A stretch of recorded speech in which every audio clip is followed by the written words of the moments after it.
کجایی که من دیوونه شدم، همه هی میخندن به حالم، به هر جای خونه نگاه میکنم تو انگار نشستی کنارم. خودت بهتر از هر کسی حالمو میدونی، دلت باز نمیسوزه، شمردم روزا رو که نیستی پیشم، الان رفتی دماغ شد روزه.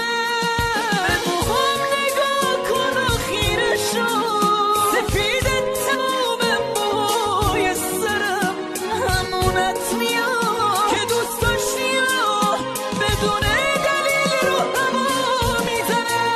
همون پیرهن مشکی سادم و جلوی هر بار تنم میکنم، یه روزایی اینقدر دلم تنگته که شل گردن تو بغل میکنم.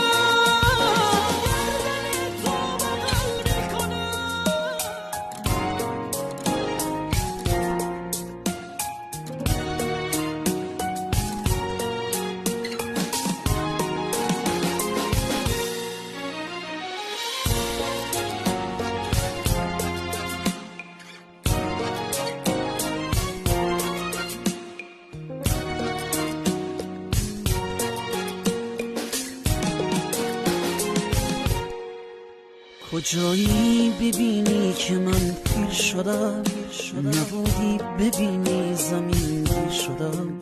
غماتم به خورده دل من نده دیگه، بسم نفسی من سیر شدم.